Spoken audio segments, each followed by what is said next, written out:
Hey, my scrappy friends. I wanted to get on real quick and talk a little bit about pictures today.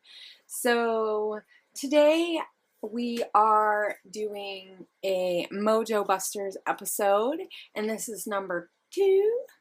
And Katty, Christy, and Megan. So Christy's Beautiful Life and Crafty Meggy, and then Katty, Miranda, and I are doing a series about Mojo. And really, basically, we felt like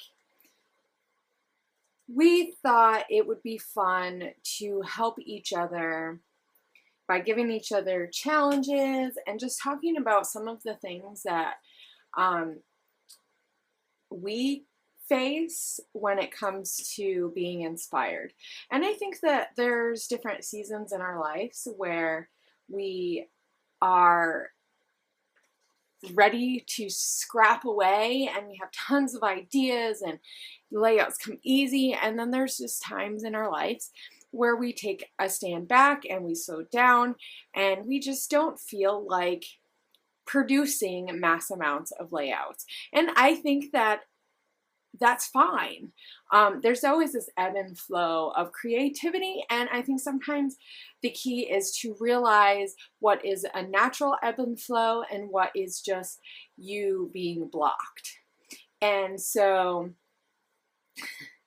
and not putting yourself down for it. I think that when we put our pressure on ourselves and put ourselves down about it is when it becomes worse. So, yeah. So each of us have a different take because we each are going through different things in our lives that I think are causing us to have a hard time just finding this wanting to create. And I think for me, some of it is focus. I've just found that because of all the things that have happened this past summer and into the fall, my focus has just been lost. And I don't have a good routine down of where I know during the day this is going to get done so that I can create at night. And that is the time when I mostly create because my kids are school aged and I homeschool, and so I'm really usually busy during the days. But in the past, there has been less time. I've been able to focus more time on scrapbooking or scrapbooking type things during the day. And usually it's just the planning of what I might do. And I'm not able to do that as much because my girls are in 3rd grade this year, and they need a lot more help with certain things. And my one 3rd grader, she's kind of doing 2nd and 3rd grade together. She's super smart, but she's very unfocused. And so I really have to help her stay focused, and that takes a lot of my time, and it's difficult to go from having one way to doing things another way. And so for me, I think sometimes I'm just tired and I just want to sit and look through Facebook and and that's okay. It's okay if I can't produce. These pictures and these moments will always be there. I think the key is to make sure that you're documenting, you're taking the photos, you're taking the time to capture those moments that you might want to record.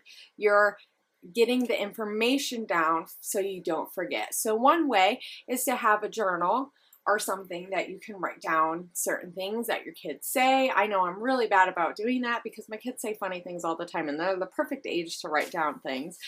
And, but whether you use a notebook or whether you use your phone. But today I wanted to talk about photos because I think that this is one of the key things that gets us motivated. Getting a new pack of photos in the mail, or taking a bunch of photos. You just want to dig right in and create with it because it's new and it's fresh and the memories are fresh in your brain, and you say, oh, what an awesome photo. I just have to scrap it. And so I think for me, that is a big thing. I find that if I want to scrap what's going on right now because these are the moments that are going on right now. And I have a harder time having that passion for using old photos. And not that I don't like using old photos, because I definitely do, but the photos that I go to time and time again are usually the new ones, the newest ones in my pile. And as you can see, before I left for Hawaii, I printed off a ton of photos because I knew when I was in transition, I would want a ton of photos to pick from. And these are still all the photos I have left from when we were in Hawaii. I mean, as you can see, like, see, I have a picture of me and Amy Tan from when I went to go see her the last time, and I still haven't really scrapped that. I scrapped the class photo, but I didn't scrap about me and her, and I really do, because I love Amy Tan, and me and her just kind of like, I don't know, I really love her. She's amazing. The passion that she eludes, it just comes off when you're in the class and you just want to sit with her and you just want to talk and chat, and oh my gosh. And so, yeah, so I love her to pieces. If you've ever had the chance to take a class with her, I would say go for it. You may not learn everything that you're gonna, the newest techniques, but just the passion that she has for documenting just rubs off. And I think that's what's the best thing about her, and that is what has made her so successful. So as you can see, like, I have a photo of me, I have a photo of my son and my daughter. That was one time when we went to the park. That's when we went to one of the waterfalls that was in Hawaii. That was from my backyard. So I just have like tons of photos. See, I even printed off a photo that was an old photo. And then I have a couple mixed in from when I first got here. But so I have tons of photos from before. Like, this is almost a whole year away because this was from February. Like, and stuff. And I have stories for each of these. I know what I want to say. It's just getting them down. And I think that I find that the longer stuff sits in my photo box, I will reach for it, but I tend to reach for the new stuff. And I think the key is to figuring out, what do you do? Do you go for the new photos? Do you like to go for the old photos? Do you like to go back in time and find your old box of photos? Like, I know for this, I was kind of looking through some old photos on my computer and looking through just some old photos here.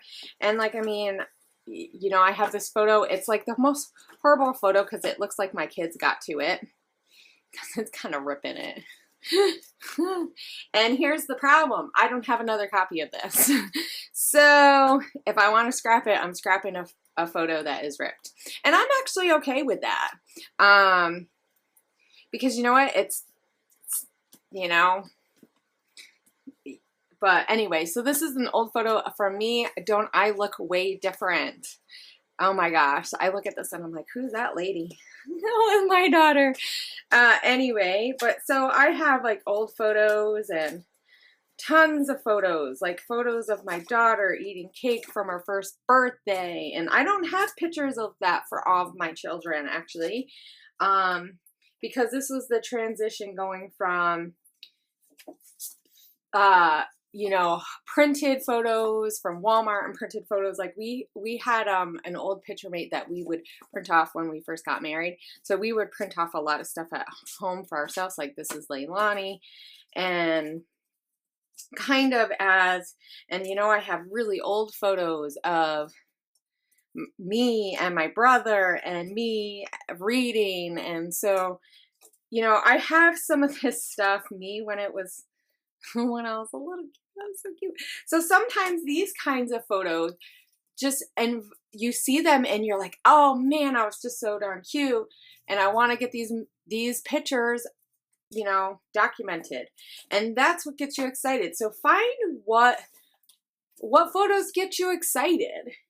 I think sometimes we're afraid to scrap those photos that get us excited because we're afraid we're going to mess up. We're afraid that we're going to make a horrible layout. And you know what? You might make layout you don't like with a photo that you absolutely love. But you know what? You can always take that photo again and re-scrap it. You don't have to just do it once. The thing I would suggest with older photos, if you're afraid to scrap with an old photo, that is something like this. This is the only copy of this photo I have. I would suggest scanning it and putting it into your computer, and you can either scrap this or save this in a box like this and just keep it and scrap the other version. I found though that depending on your printer and stuff, that sometimes it doesn't always come out the way that you want it to. So just know that. Know the equipment that you have. I mean, like, actually, I think it was an HP little printer, if I'm not mistaken, but it was a little tiny one. It was like a PictureMate size. But anyway, so the key is to figure out what photos make you happy. What photo when you look at it just screams at you to tell the story on it. What photo, when you look at it, reminds you of something of your past that you can tell stories of. I mean, I have tons of photos. I have photos from when I was a kid and friends that I used to hang out with, and I mean, church photos and from when I was a child, and photos of pen pals and stuff like that. So, I mean, whatever makes you happy and sparks that creativity, sparks that passion to just get up and do it, pick it and do it. So I think this is what I'm going to start off with saying. I don't want to keep this really, really long, but I did want to just jump on real quick and say, pictures are a big part of what we do here in scrapbooking. I mean, it's usually the basis for what a story starts with. We have this photo and it creates a spark in our brain. And so figure out what types of photos, what types of stories do you like to tell? Because you know what? Sometimes the photo isn't the first thing. Sometimes it's the story. And do you have a photo to back up the story? Or do you need to go and find another photo? Do you need to find something to match your story? And sometimes that happens. Sometimes you have to go and look in your old albums. Like these old ones. I mean, I have tons of stuff for me and when I was in high school and all this stuff. I mean, I went through a long time ago and took out photos that, but like, I mean, pictures that my mom took of me sleeping and, I mean, there's stuff. When I had photos, I took tons of pictures of my animals because what do you do when you're 15? And, so I have tons of pictures from different times and, sometimes those are the things that you see that you need, that you feel like you need to take photos for. Look at this one, guys.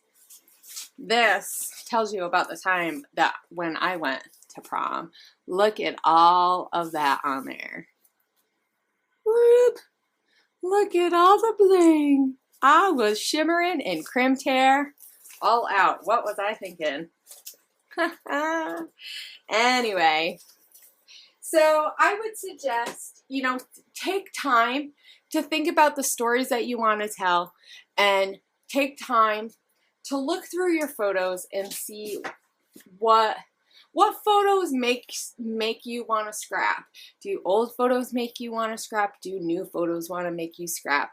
Like I said, I know I get really inspired by taking a photo off of my computer and printing it right off. But that's not always something that is feasible. Like right now I'm on a budget and I don't have a lot of ink, so it's easier for me to spend money on pre-printed ones than doing it at home because it's a little cheaper and I just have to pay for a little bit of fee as at a time instead of paying for a whole bunch of cartridges. But so find out what helps and see what things that you can do. Can you buy a printer at home to help you print photos so you can tell the stories right away, or find a company that the photos are taken really, really nicely so that you love the photos. If you don't like the photos that you are taking, take classes so that you can learn how to use your camera better. That was one thing that I have worked on this year a great deal, and I absolutely love the way that my photo taking is coming. I'm getting more and more photos that I like and less editing that I'm feeling like I'm having to do, and that helps my process, and it helps me feel like scrapping because I don't have to sit on my computer and edit and do all this stuff, because for the most part my photos turned out good. You know, I mean, yes, sometimes I have photos that, you know, there's not a whole lot I can do to make this better, but you know, sometimes I have ones that I absolutely love because I took it in a fun style, or I added it and made it black and white and it, you know, and stuff. So I would suggest also taking the time to do a prompt type photo session, or take the time to use your camera and just play with it. Just take photos of random things. The one thing that I like to do on a regular basis is go around and just have photo walks. And that sometimes just sparks creativity in me in a whole different way. So look for different elements that you can add, that you can do in your regular day-to-day life to make your pictures better and to spark creativity in your photos, so that when you go to scrap, you're super excited about documenting the pictures that you have. So I will see you guys later, and I hope you guys are enjoying this series. Don't forget to comment on each of our videos, each episode, so that you can get entered into our drawing and you can possibly win a prize. Victoria is graciously giving us a class for a prize, and so the lucky person will win a class from Victoria, and you will love it superly. That's not a real phrase, is it? You will love it immensely because Victoria is great, but just sometimes learning and taking a class also helps spark your mojo. So we'll see you guys later, and I hope you guys are enjoying this process.